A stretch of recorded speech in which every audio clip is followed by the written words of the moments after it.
Marcel, where are you going with that disc? You are not putting that on again.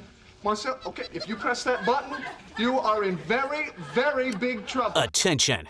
Everybody stop what you're doing. It's time for The Unwritten Rule, a Mizzou sports podcast brought to you by the Believe Network, alongside Payton Haverman and Kenny Van Doren.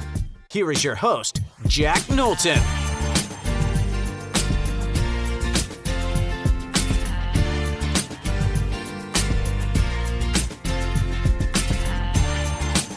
Welcome back to The Unwritten Rule, presented by FanDuel. Today is Friday, October 3rd, and it's basketball season, guys. It's basketball season. We've magically teleported.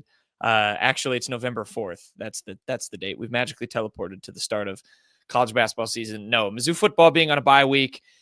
We thought we'd talk some hoops. We're going to do some Mizzou basketball talk for today's show, and then for Monday, we're going to after the weekend of college football, just talk about some general broad SEC stuff, kind of look again at Mizzou's opponents and how they're kind of doing, reassess our feeling of those games after what we've seen from Mizzou and then what we've seen from them. So that's our bye week coverage. But I really wanted to talk some Mizzou men's basketball. I'm excited to dive in. But yeah, excited to dive into it because I think there is a lot of interesting discourse that is happening, not only like within our circles, but just broadly about how Mizzou men's basketball is going to do. What are you laughing at? Someone replied wasn't drivable to the tweet on screen. And I'm laughing because I think that's my fault. I don't think it's drivable would have. You did. You think it would have taken off if I hadn't gone berserk on Twitter? You did tweet that graphic many times. I need a screenshot of your, like, when you go over to the media section on your Twitter and scroll back to that time and how much of it is just that photo over and over and over again. I was in a bad place in late March, y'all. Real bad. It was not good. I think many of us were. There is some news to this if you're wondering if you're listening and wondering what tweet Payton's referencing. It relates to the Players Era Festival, which is the new kind of NIL-driven college basketball tournament. The first one was last year. It's expanding, and Mizzou was supposed to be in it. This is a tweet from Matt Norlander. At first, he tweeted on September 29th. Peyton's got the graphic for those on the YouTube. Very good. Very good. He tweeted on September 29th that they were in touch with Louisville, Miami, Missouri, Ohio State, and Virginia.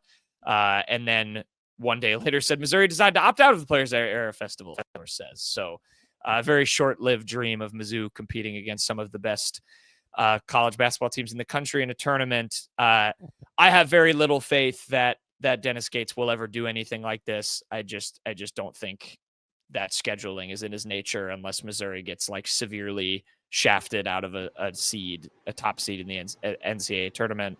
If you guys have a quick take on that, we're using it though as a launch pad to kind of look ahead to Missouri season, which starts in a little bit here. But yeah, I don't know if you have any thoughts on the scheduling. I will note, season starts October 3rd. I said October again, Kenny. I did it again.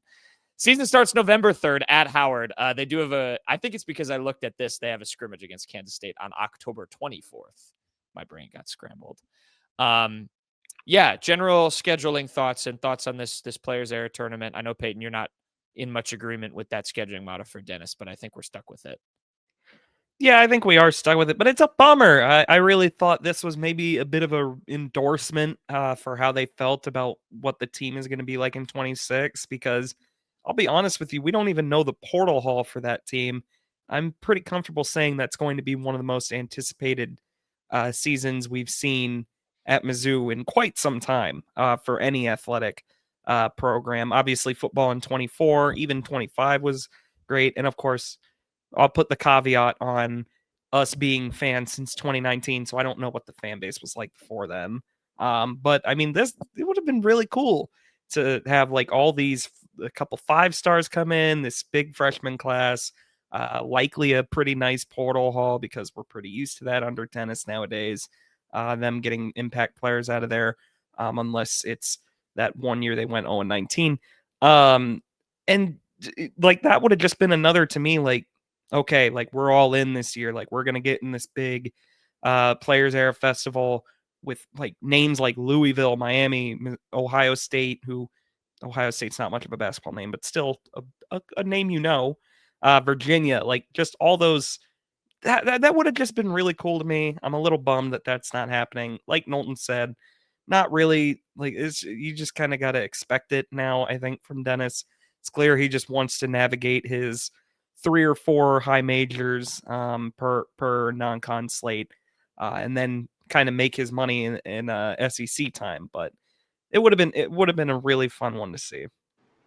I thought it was interesting because it looked like he was turning it up schedule-wise and just the Missouri basketball team as a whole when they were expecting, Jason Crow Jr., Tony Bryant, Aiden Chronister, and maybe, if Tristan Reed enters the fold in the coming weeks or months. I mean, that's a pretty good high school class of freshmen. Maybe 2 of those guys would probably see the floor a little bit earlier in Crow and in Bryant, but it's still like it would be filled with some guys we haven't heard of yet just in that transfer portal class. And I think they would have even gone even harder in that portal class because the freshman class was already so strong. The returning players were so strong. They're going to, load up the schedule as well and just build up that resume as best they can come March. And I thought that's what it looked like. Yeah, I thought it was like one of those things where they're going to take a massive turn. And I'm not too surprised that this isn't happening now, but I don't think you have to be, up in arms about it because like Payton's been saying for a while, people are so excited about that 2026 team. And I just hope for the people that are excited about it, that doesn't come crashing down, or there's like a Michael Porter Jr. scenario, or maybe one of the high 5 or 5-star, 4-star freshmen. Even. Like I'm just saying, there's just something that goes wrong. Put that even in the world is brutal. Okay, I'm not calling for it. I'm just saying. I know you're not. But it's just like there's so much. The expectations are so high that you just want it. You want it to happen already, and I understand it from the fans' point of view that they're just so excited for that season and just that freshman class coming in next year.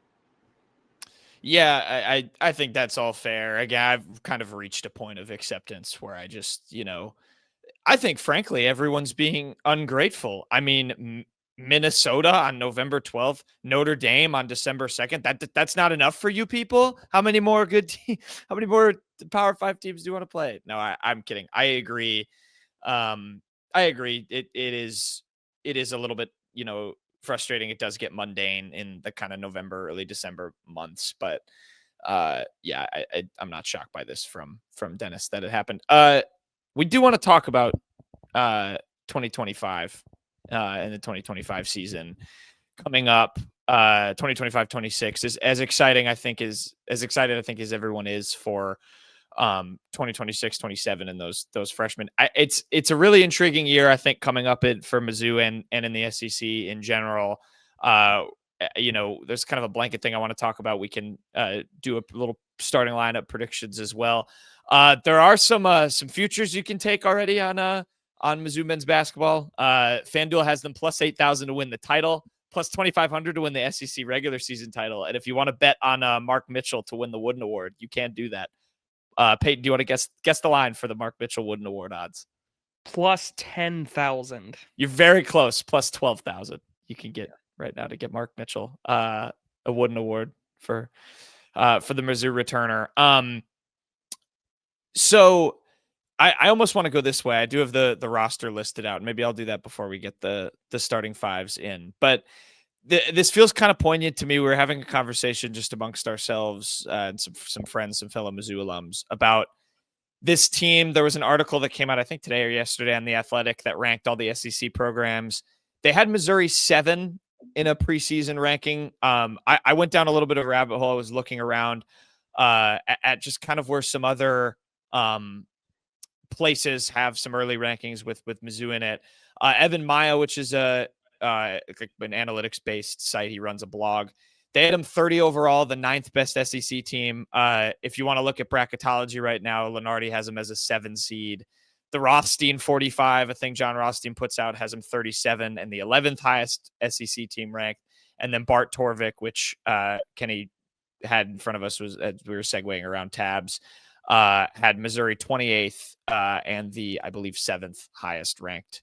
8th highest ranked SEC team. So all pretty similar. And I think it triggers an interesting thing to discuss with this team, which is like how high and what the opinion of them should kind of be preseason. This is, I think, going to be a really weird year for the SEC. There's so much turnover across the board. And it seems like, from what I just read, a lot of outlets are pretty unanimously fairly high on this Mizzou team. I think The Athletic described them as like a certified tournament team that could maybe push to be in that kind of top tier this year. And from the conversations we've had, I know, guys, that opinion isn't generally pretty shared. So I'm curious your thoughts when you hear those numbers. And obviously I realize we're still a month away from the season, but it is interesting that I think the fan base that is so plugged in has some very different opinions than what the numbers and what the quote unquote experts have to say and feel about this team heading into the year.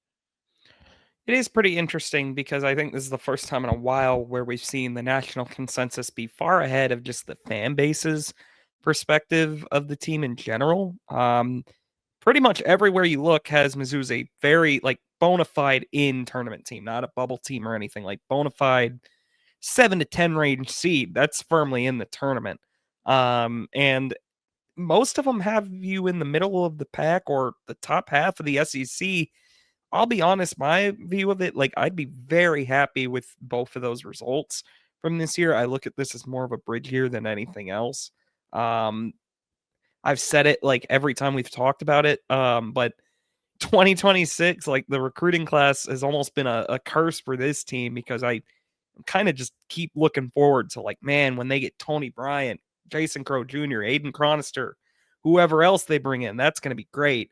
And you're kind of overlooking the fact that Mizzou returns two all SEC level players and Anthony Robinson and Mark Mitchell this year. I mean, that is probably, I think, the basis of why Mizzou is kind of so highly thought of. They returned two of the better players in the conference.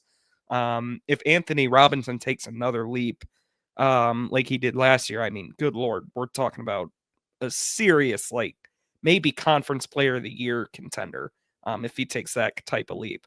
I mean, I do like that they got a more athletic 5 in Sean Phillips to kind of slot next to and take some of the emphasis off Mark Mitchell. I think that could be really helpful for him to kind of help clear the paint. But I have serious concerns about where the 3-point shooting is going to come from on this team. I mean, it cooled off by the end of the year. And I mean, you lost Caleb Grill, you lost Tamar Bates. Those are the two guys who you may argue were your best 3-point shooters. I think now I don't really see a guy on the roster that I trust, really. Jacob Cruz is going to have to do a lot of work for me to trust him. I mean, he was very hot and cold. Anthony Robinson, I think, is the guy I trust the most shooting 3-pointers, but he's not going to shoot at a high volume, nor should he, because he's a great ball handler and a great point guard. You don't need that guy to shoot 6-7 threes a game. I see you smiling there, Kenny. I got you. But I mean, there are other parts of the team I like. Sebastian Mack, I think, is going to be a perfect replacement for the Tony Perkins role. Maybe even you can hope be a bit of an upgrade, just kind of that bigger guard that can kind of pull his way through the paint, be more of a mid-range to at the rim guy. But there's just so much. I mean, Jaden Stone is a complete unknown. He didn't get to play at all at West Virginia. He was a high volume scorer at Detroit Mercy 2 years ago, but that was not a very good team. So there's just too much unknown for me, which is weird because there is a lot of returners, but Mizzou's going to need a fair amount of jumps, I think, from players on their roster to really, to me, get off the bubble range. I have them as a firm bubble team right now. But I mean, if Ant Robinson takes another step, if Honor Boateng can really carve out a niche and be like a legit player, if Trent Pierce could become a more consistent player even, I think that goes a long way. You know what other team had a lot of unknown?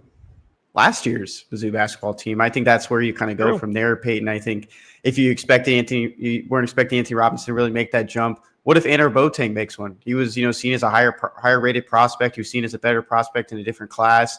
Does he take a step up and he can take more starts at that 2 spot for this Missouri team in this season? Because he did start a couple of games last year, but really didn't get late into the games into his freshman year when they really needed him. And I do like what you brought up about there really is no replacement for Tamar Bates or Caleb Grill on this team. I brought up just the numbers looking at it.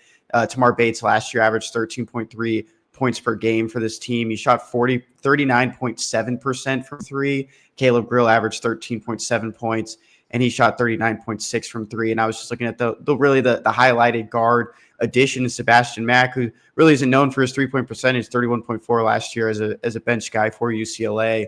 But I do like the idea of him, replacing more of a physical role at the guard spot, because that's what he's just really been known about. I talked to his high school coach one time, and he's just puts his head down and, he's going to run through somebody. He's like just the type of player he is. And just hearing that from people that watch that UCLA team, there's a good sense of him being physical, but it seems like he's really matured at the same time. And I think that's where it's going to take a step forward, is you might see a different Sebastian Mack this year with Missouri. And I'm going to see this team on Saturday at the pro day. Maybe I'll have some better observations on some of how those older guys look for Mizzou. Yeah, I would like to revisit that when you do that, because I'd be curious to see you kind of who wins those things. That's everyone loves to overreact when they get to first kind of see them on the court. I feel like every time I think about this team, I have a different opinion. I feel like it changes so much, and it's just so interesting to me that the language is, I have no idea what this team is going to be offensively, because they lost like 31 points per game last year in Grill and Bates. And yet they are the only team in the conference that returns 3 starters from its team a year ago. Payton's right. I wrote this down. I think I said this stat before. There are 4 guys who came back to the SEC from all SEC, the first, second, or third team. Mizzou has one of them. They have one of the only 2 returners from the all SEC defensive team as well. The other one is Alex Condon, who goes back to Florida. I think it's, and if you're wondering, it's Otega Owe, Josh Hubbard, and Chad Baker Mazzara from the all SEC second and third teams. Baker Mazzara from new team, but same. Yeah, he's at USC now, right? He's at no, wait, isn't he at oh yeah, he is. Oh my gosh. Yeah, he's not in the SEC anymore. He's not in the SEC, so exclude him. So never mind, it's only 3. And then there were 2 freshman teamers. It's Philon and Todd Pettiford from Auburn and Alabama. I don't know. I weirdly want to believe that could, in theory, just raise the floor for this team, because I feel like with them, I don't know, with them coming back, you just kind of know what you're getting. And yes, there is a major void to fill on offense. I think there is a perfectly good argument to see. I like to say I need to see what this team is on offense, how they adjust to losing that much volume, particularly from beyond the 3-point line. It also feels against my nature to bet against a team that doesn't have, or to bet on a team that doesn't have 3-point shooting, because I like 3-point shooting. I think teams that can go fast and hit a lot of threes are good, but I weirdly I think I kind of trust Dennis to do it. I mean, I go back to 2023 when he came in and figured it out with Kobe Brown and turned him into a completely new player and unlocked him. I kind of think there's some interesting guys that he can do that with this year. And at the same time, Payton mentioned it with Sebastian Mack. I think you know exactly what you're getting from him. You know what you're getting from Robinson, from Mitchell. And then it just comes down to, can you unlock a new level of Trent Pierce? Can you unlock a new Anor Boateng, side in his second season? Is there something more we're going to see with T.O. Barrett that we saw in flashes last year, and as frustrating as some of the other flashes were with him? Sean Phillips, another guy, I think you know exactly what you're getting in. I weirdly think when I looked at that number 7 ranking on The Athletic and then kind of read on from the teams around him, I kind of felt that was kind of fair. I just think this team has some solid pieces, and everyone else around them has had so much change, and they have to an extent, but you're going to have some guys that just don't work out. I keep thinking this with Florida at the very top. What if Xavier Lee and Boogie Flan just flat out don't work, and that team just doesn't have a backcourt? And that's your favorite in the SEC gone. That's a pretty big what if. It is, but is it any bigger of a what if to think that Anthony Robinson and Mark Mitchell are going to take major steps backwards? I don't think so.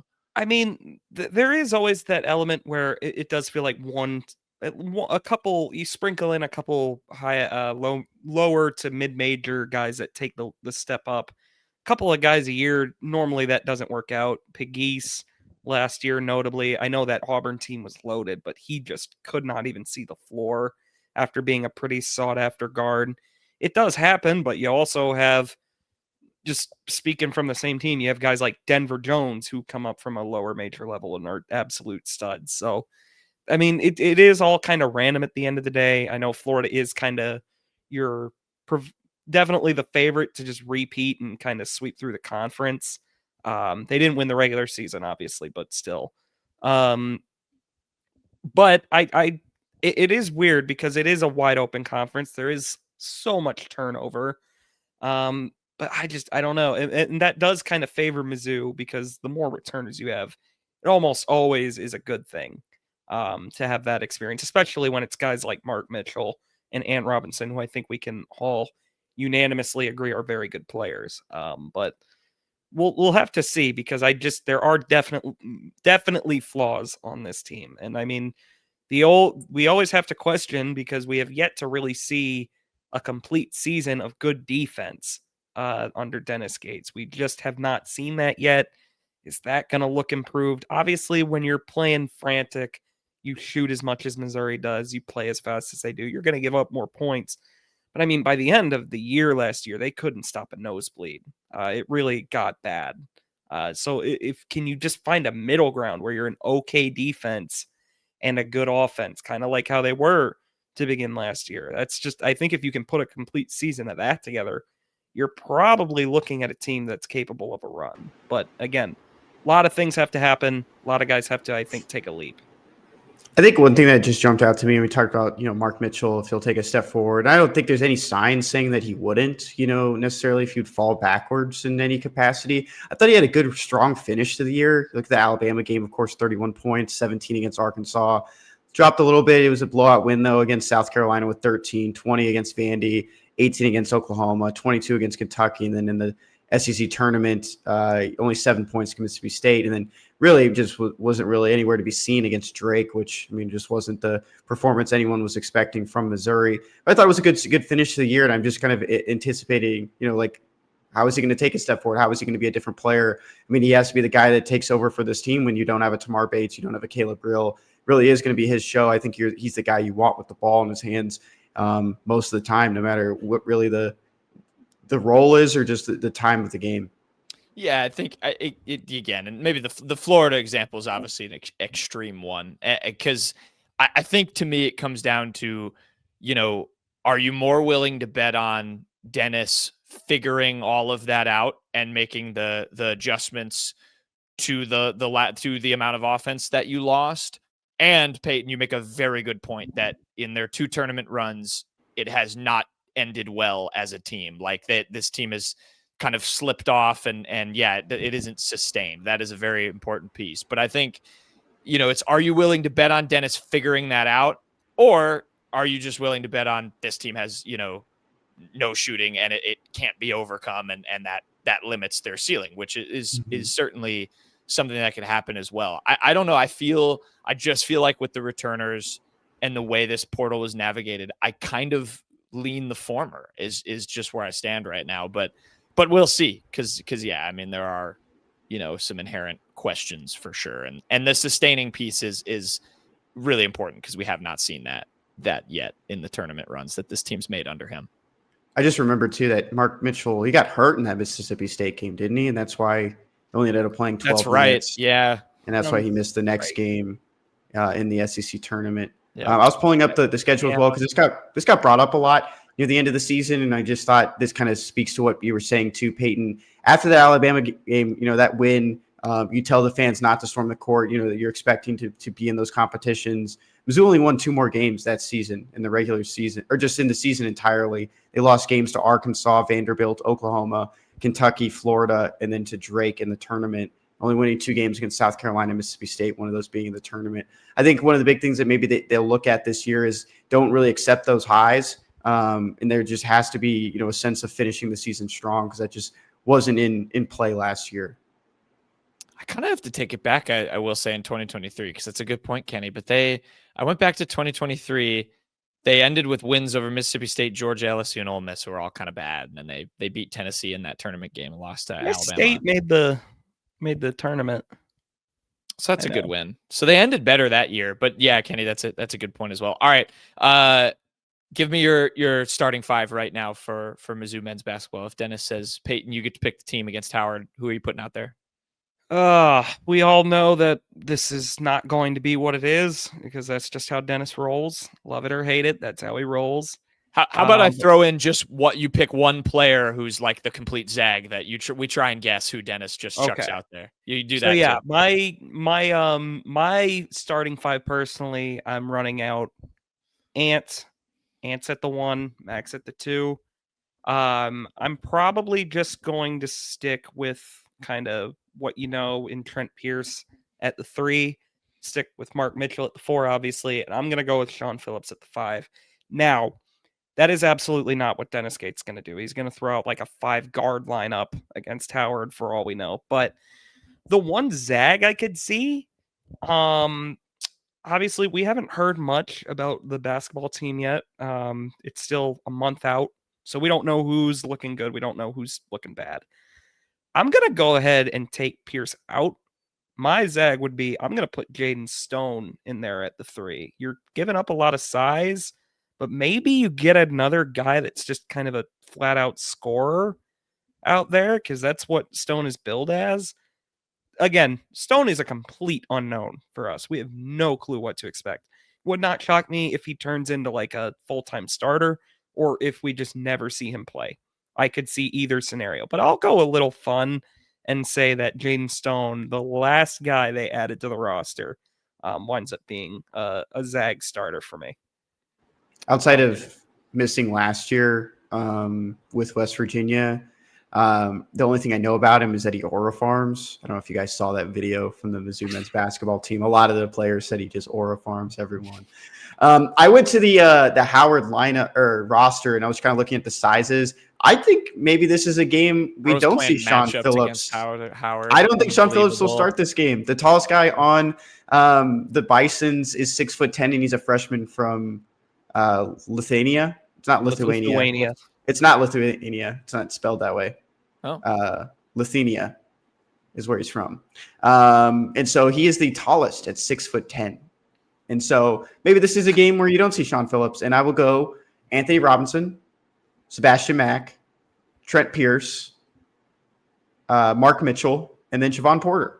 Javon Porter is my 5 in this game. So you go an inch shorter. Extended 4 is what I would call him. Yep. He's an inch shorter. Yeah, I would go. I think there's probably a world where Javon Porter starts this game. No, I hear you. And I mean, there's going to be lineups where you have Porter and Mitchell on the floor as your bigs, I'm sure. And then maybe you mix in Pierce. Again, Dennis has done a great job. You can make a ton of different lineup combos out of it. I have no idea if they're going to be any good. Normally takes a while for us to figure out what we like and what we don't like to see on the floor from Dennis. But I do agree with you. There's a world that absolutely exists where Javon Porter starts. In which case, I will flock to our group chat that talks about Missouri basketball to see the reaction to that. My zag, Anna Boateng, starts this game. Dude, he started games last year. Not much of a zag. He barely played though in those games. I'm messing with you. Okay, I would take my zag would be him starting over Trent Pierce. That would be my 5. I actually have the exact same lineup as Kenny. I think that's actually going to be the lineup you see for much of the season. I think he's going to trust they go a little smaller, and he's going to use Sean Phillips in a similar way that they used Josh Gray, but just with some extended probably usage because Sean Phillips can do more. But I think it's the exact same thing, and then he starts against taller teams. With that said, T.O. Barrett is 1,000% starting this game next to Anthony Robinson in the backcourt. And then it'll be Trent Pierce, Porter, and Mitchell for Payton's favorite lineup. But I actually think it'll be the same thing. I think Phillips is a utility guy. I think Mack has to start. I think the role for him is pretty obviously projected. But I like it. Season starts November 3rd. Also, I wanted to give a quick update because we're talking about, I guess, a winter sport coming up for Mizzou. But the other fall sports in action while football is on bye week. Mizzou soccer, they're 4-6-1. They have a 3-game losing streak, but 2 of those were to ranked teams. They play LSU, actually the day we're recording this on October 2nd, and then play at home against Alabama. And then Mizzou volleyball ranked number 21. They had a tough start to conference play. They had to play boys number 9 Texas A&M and number 2 Texas.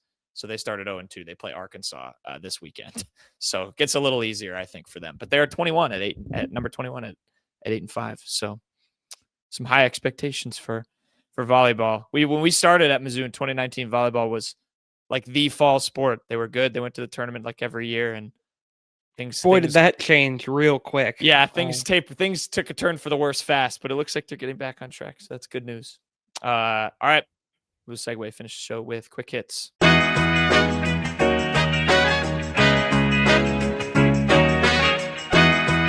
Okay, quick hits time. We'll finish out the show. We have Jersey of the Week. Kenny, your Jersey of the Week. Yeah, gymnastics on tap too. We're talking about some fall sports, upcoming events. This is a new commitment in the class of 2027 from Central Bucks School of Gymnastics, Ruthie Weberg, class of 2027. Gracie Anger on Twitter says 4-star in the 2027 class. And I'll have another commitment later in quick hits. Yeah. Mizzou Gymnastics riding that momentum from last season into the recruiting world. Payton, your jersey. My jersey of the week is going to be Caleb Flagg. I believe we already talked about this, that he is redshirting at Missouri, but he did post an official message. Caleb Flagg tweeted a photo. It said, "Thankful for my time at Mizzou and the staff who've supported me along the way. Most of all, I'm grateful for my defensive brothers. The bond we built is real and will always stay with me. After much thought, I've decided to redshirt the season and enter the transfer portal. Excited for the next chapter ahead." So official there from him, a nice message. Doesn't seem like there's any bad blood from either side. I mean, I'll be honest, they got a lot more out of Caleb Flagg than I think anyone probably expected. He played a decent amount of snaps, but very crowded room in the secondary, so not a huge shock that it's kind of tough for him to find the snaps he probably could get elsewhere. Yeah, I agree. I hope he does, because he was such a pleasant surprise after coming in. So wish him the best of luck there for Caleb Flagg. My jersey of the week. Speaking of award season, we're in mid-season award season. That's a mouthful. Josiah Trotter. He made the watch list for is it Bednarik? I always say it wrong. Not Bednarik, right? The Chuck Bednarik Award. Do we need to bring on our friend Abeds to do it? Bednarik. Bednarik? See, I never say it right. I always get that confused. Okay, whatever. Josiah Trotter is a finalist for the award, presented to, of course, the best defensive player in college football. Stats: 28 tackles, 14 solo, 91 run defense grade on PFF. Elite. What about his pass defense? I didn't. What's his coverage grade? No, he doesn't have any of those. He only it's a linebacker award, not a cornerback award. So exciting stuff. Award season, mid-season award season is here. Trotter, he's I'm the main joking. bird. He's okay. Sorry, I cut you off. No, go ahead. Okay, Shawnee's main bird of the week. He's the main bird. No, I was just saying, I'm joking. Obviously, Trotter's been excellent. No, I like no capping. He's the main. I'm bird. joking. I'm joking. I'm joking. All right, my Shawnee's main bird of the week goes to Bo Perbula. Bird Connection. We've done this before. I've tried to find one. I went to the Maxwell Football Award, and the second retweet or repost now is from UTSA. UTSA senior running back really Robert Henry. Yeah, they're the Roadrunners. That's a bird, so there it is. But yes, Bo Perbula was added to the Maxwell Award midseason watch list. He's the main bird. I'm just gonna start using this as an interrupter now. Oh, good one. Good. Thanks, okay, Kenny. there goes our tweet. Oh wait, this one's better. Anyways, my main bird of the week is going to be Jeremy Macklin. He got a really awesome looking card in college football, Ultimate Team 26, and he's eating a piece of cake right now on the show. That's okay. Gonna be so loud in the post. He hit the plate on the mic and it went. Oh, I can hear it there. I think everyone can hear it. If you're looking for a bird connection, Jeremy Macklin, of course, played for the Eagles. And he's in a tweet with Dante Moore, who is, of course, an Oregon Duck. He's a 91 overall. The card art's really cool. It almost makes me want to get back into Ultimate Team. Almost. Not quite, but Did anyone? You should figure out, Peyton, what game that's from. Try and find the exact photo. Trace it. Absolutely not. Didn't we do that once for somebody? I thought we did that once last year for somebody. Yeah, but probably with someone we've seen the game for. Like, you can I find it. didn't watch. They didn't Mizzou televise games. as many games back then. It's probably easier. No, I'm not going to do that. It's also, I said back then, when did he played like a Back decade then, ago. he played this century. The photo might be on Imagen. We could probably find it I because they bet use you it. could find it. I bet Yeah. you could find it. I bet you could find it. I'll look for it. Shout out Imogen. My main bird of the week goes to Mizzou baseball. They started fall ball and they beat Central Methodist, the Eagles. Bird connection, 17-1 fall ball game. I did not find any stats for this. I don't know if either of you did. I think maybe Baseball America posted something, but I have nothing more than the final score. And someone quote tweeted it with a video of it's like just recycling photos of Carrick Jackson, and it's he's done miracles on me. It made me laugh. So baseball off to a strong start in the fall. It beat CMU 17. It's probably bad they surrendered even a run. It's probably not good. No, It's not. Wow, that's really mean to say to CMU. All right, this game sorry, also CMU. probably was longer than 9 innings because fall ball games aren't always just 9 innings. Is it like in Summer League how you get 16 fouls? They just play however many innings you want. Yeah, It's just, usually. just casual. So there you go. Congrats to Mizzou baseball. We've been hitting all the sports in this one, so you had to hit some baseball. Best thing you learned, Peyton? Best thing I learned this week, we've got another sellout. Mizzou has sold out its seventh home game of the season. They sold out Mississippi State, so the last home game of the year, if I'm not mistaken.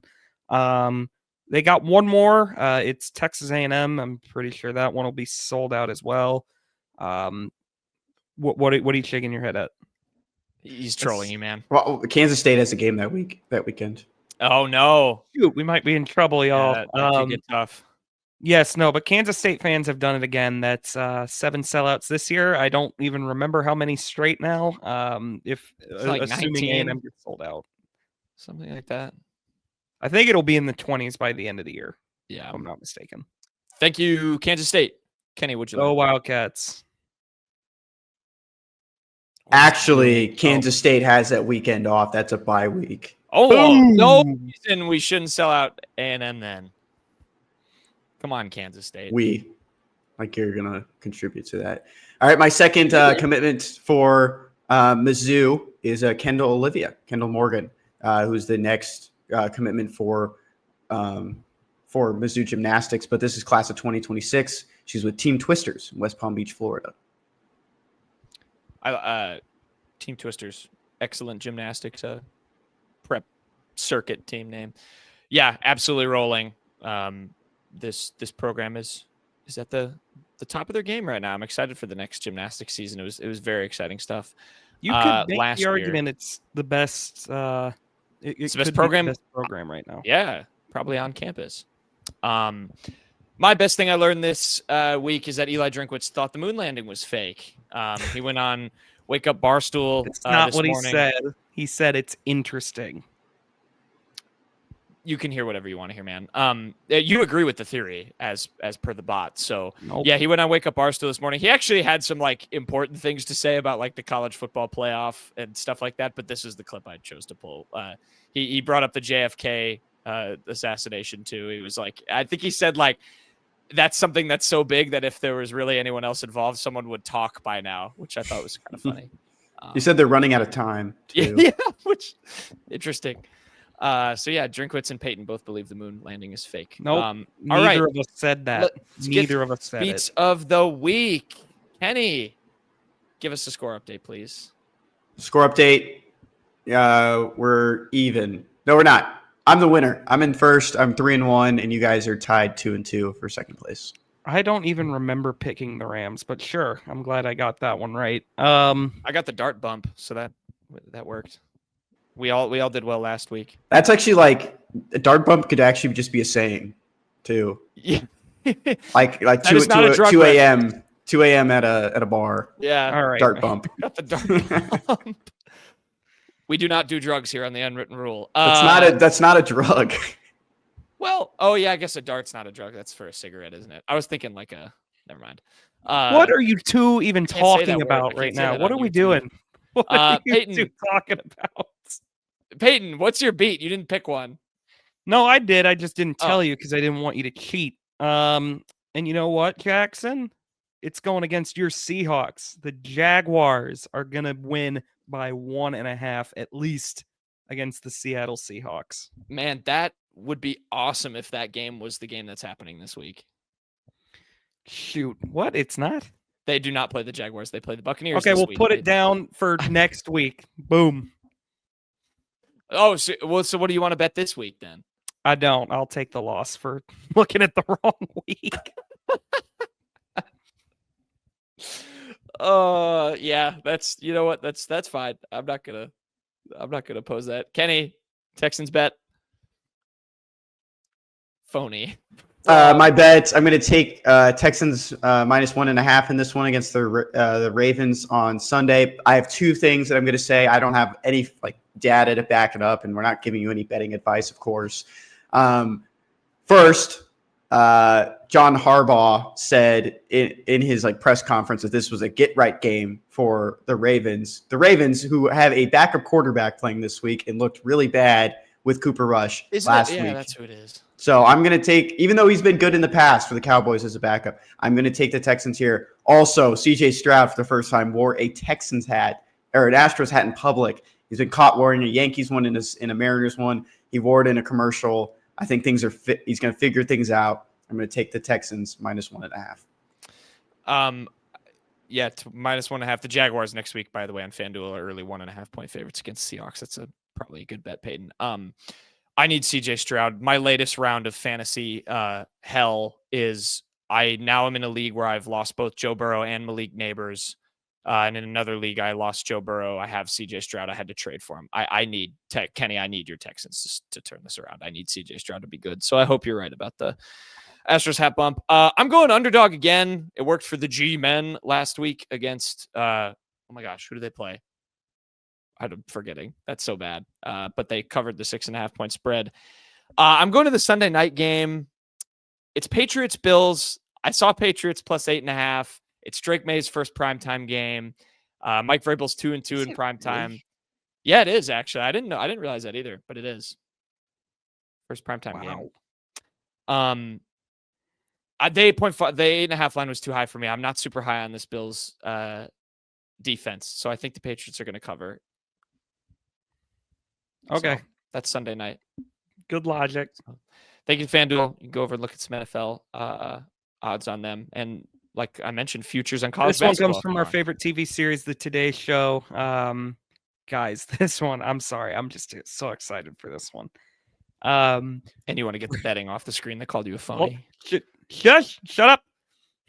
All right. Where's the one place you should never take your dog? With Al Roker to the White House. Chocolate Factory. Okay, both good answers, but both wrong.